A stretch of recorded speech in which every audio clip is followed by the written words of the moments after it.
अभी हाल ही में आपने देखा कि हमारे प्रधानमंत्री मोदी जी रूस की यात्रा पर गए हुए थे और मॉस्को में 22वें भारत रूस वार्षिक शिखर सम्मेलन में प्रधानमंत्री नरेंद्र मोदी और राष्ट्रपति व्लादिमीर पुतिन ने कई मुद्दों पर चर्चा की है। और इस शिखर सम्मेलन का उद्देश्य दोनों देशों के बीच रणनीतिक साझेदारी को विशेष रूप से सामरिक भू राजनीतिक तनाव के परिप्रेक्ष्य में मजबूत करना है।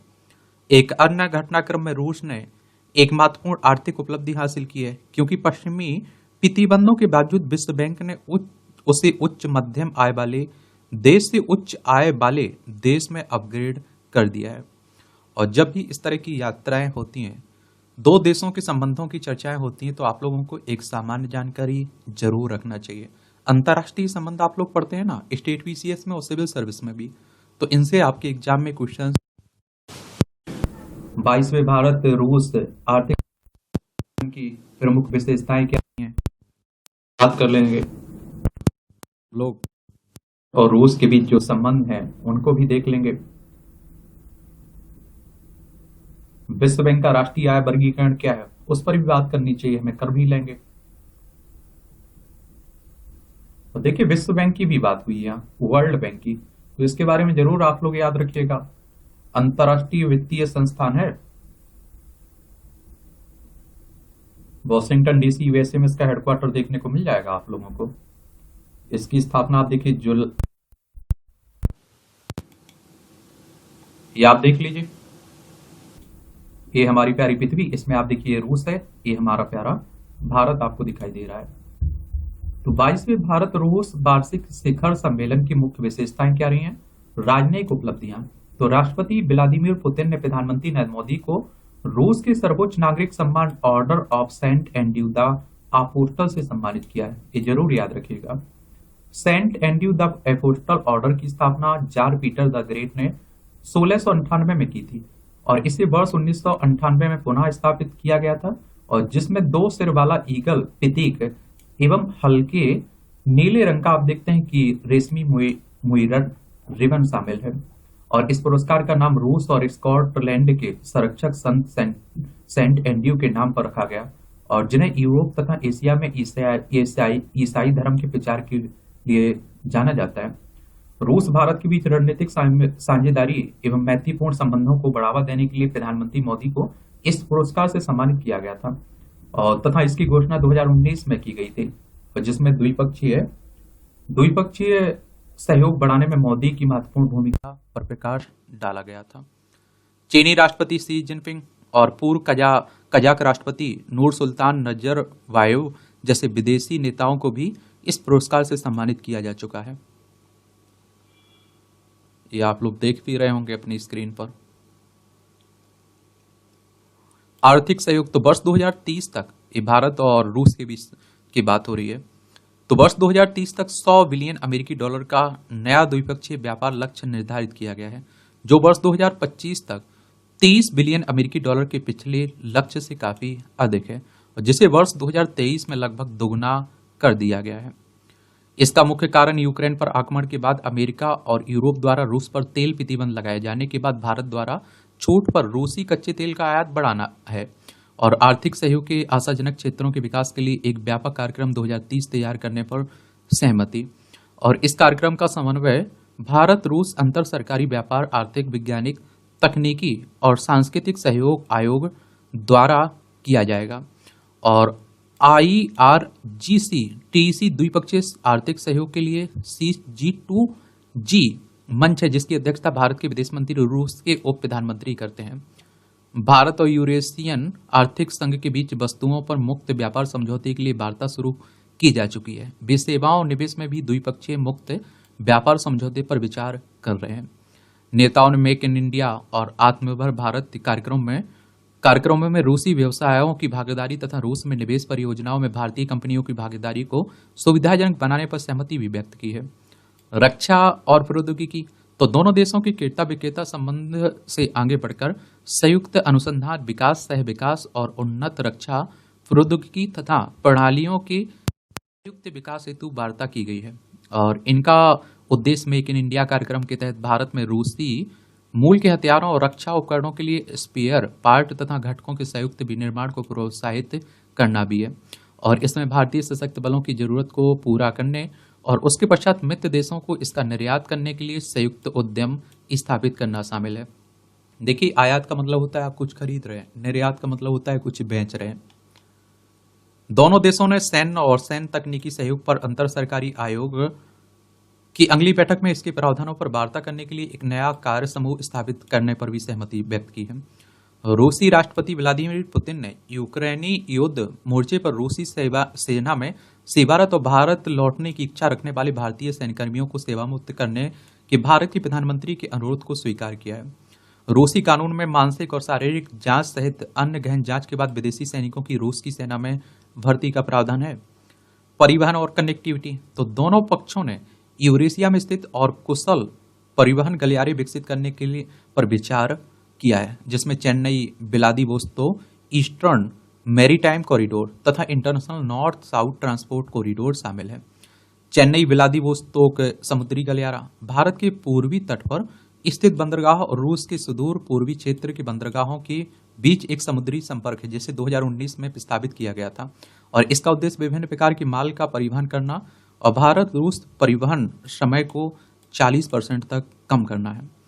INSTC एक बहुविध परिवहन मार्ग है और जिसका अभिकल्पना सदस्य देशों के बीच परिवहन सहयोग को बढ़ावा देने के लिए ईरान, रूस और भारत द्वारा सन 2000 में सेंट पीटर्सबर्ग में की गई थी। यह गलियारा हिंद महासागर और फारस की खाड़ी को ईरान के माध्यम से कैस्पियन सागर से जोड़ता है तथा रूसी संघ के माध्यम से सेंट पीटर्सबर्ग एवं उत्तरी यूरोप से जुड़ा हुआ है। दोनों पक्षों का उद्देश्य बुनियादी ढांचे की क्षमता में वृद्धि करना और उत्तरी समुद्री मार्ग का उपयोग करना है।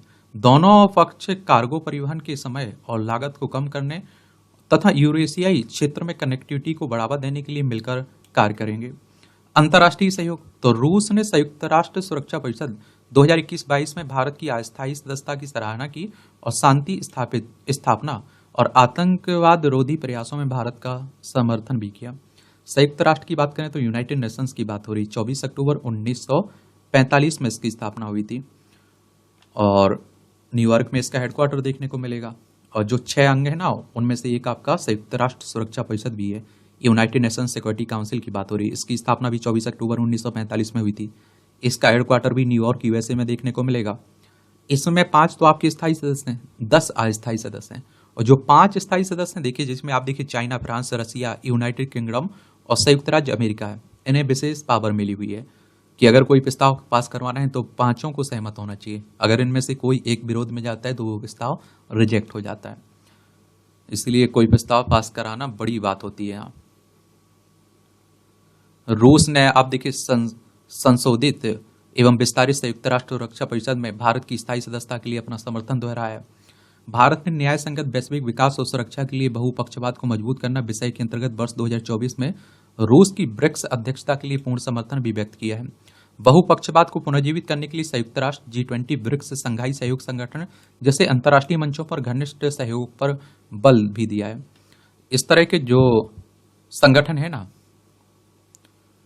राष्ट्रीय, अंतर्राष्ट्रीय, इनके बारे में जरूर एक सामान्य जानकारी रखा करिएगा, इनसे क्वेश्चंस पूछ लेता है। भारतीय पक्ष ने अंतर्राष्ट्रीय सौर गठबंधन, आपदा रोधी अवसंरचना और इंटरनेशनल बिग कैट अलायंस के में रूस में शामिल होने की आशा व्यक्त की है। वैश्विक मामले की बात करें तो जलवायु परिवर्तन, तो जलवायु परिवर्तन से निपटने और जलवायु परिवर्तन पर संयुक्त राष्ट्र फ्रेमवर्क कन्वेंशन तथा पेरिस समझौते के लक्ष्यों को प्राप्त करने के लिए प्रतिबद्धता, जिसमें निम्न कार्बन विकास और हरित वित्त पोषण पर सहयोग शामिल है। या आप देखिए बहुध्रुवीय विश्व व्यवस्था, तो बहुध्रुवीय विश्व व्यवस्था की आवश्यकता तथा यूरेशियाई अंतरिक्ष और हिंद एवं प्रशांत महासागर क्षेत्रों में समान तथा अविभाज्य क्षेत्रीय सुरक्षा की संरचना के विकास पर बल दिया है। आतंकवाद का विरोध, तो नेताओं ने आतंकवादियों की सीमा पार आवाजाही और आतंकवाद के वित्त पोषण नेटवर्क सहित सभी रूपों तथा अभिव्यक्तियों में आतंकवाद एवं हिंसक उग्रवाद की स्पष्ट रूप से निंदा की है। दोनों पक्षों ने अंतर्राष्ट्रीय संगठित अपराध, धन शोधन या फिर मनी लॉन्ड्रिंग, आतंकवादी वित्त पोषण, मादक पदार्थों की तस्करी से निपटने में बहुपक्षीय सहयोग को मजबूत करने के लिए अपनी प्रतिबद्धता की पुष्टि भी की है। रूस को उच्च आय वाले देशों का दर्जा दिलाने में किन कारकों का योगदान रहा है, ये भी जान लीजिए। तो विभिन्न क्षेत्रों में आर्थिक विकास, विश्व बैंक देशों को उनकी प्रति व्यक्ति सकल राष्ट्रीय आय के आधार पर वर्गीकृत करता है, जिसमें एटलस पद्धति क्रय शक्ति क्षमता के लिए लेखांकन का उपयोग करके अमेरिकी डॉलर में व्यक्त किया जाता है।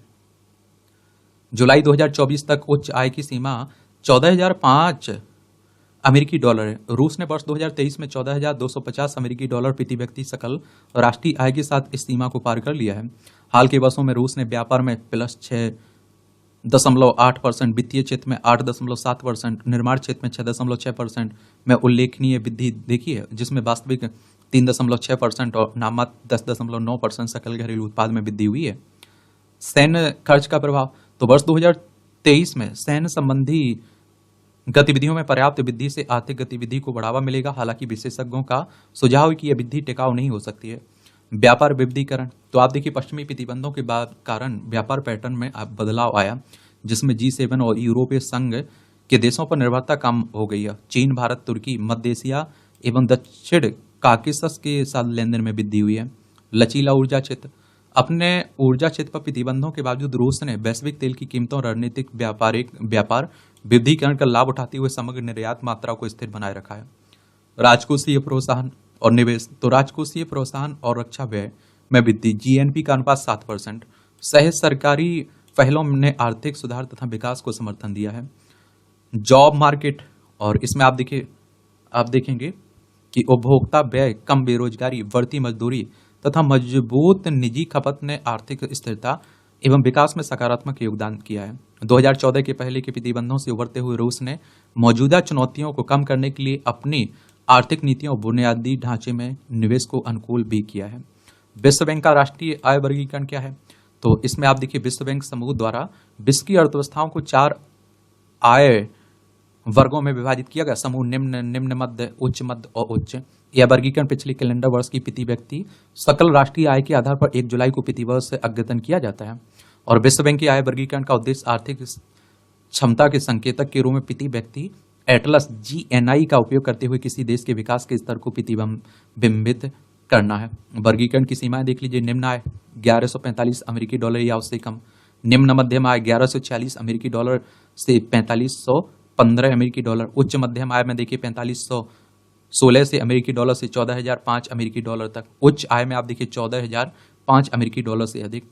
आर्थिक विकास, मुद्रास्फीति, विनिमय दर और जनसंख्या वृद्धि जैसे कारक किसी देश की प्रति व्यक्ति सकल राष्ट्रीय आय को प्रभावित कर सकते हैं।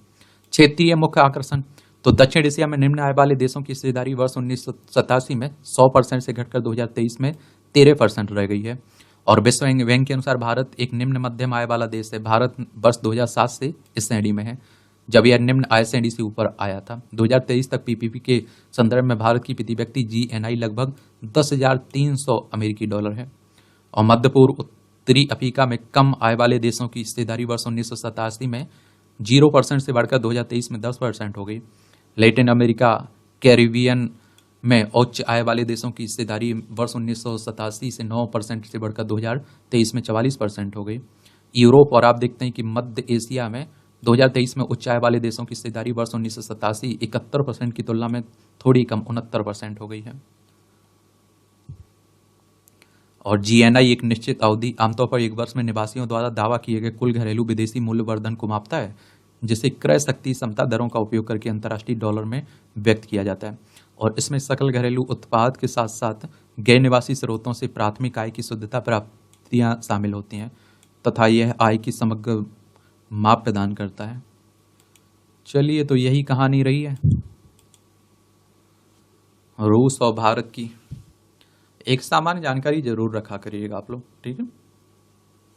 मेरे लिए कोई सवाल हो, सुझाव हो तो बता सकते हैं। धन्यवाद।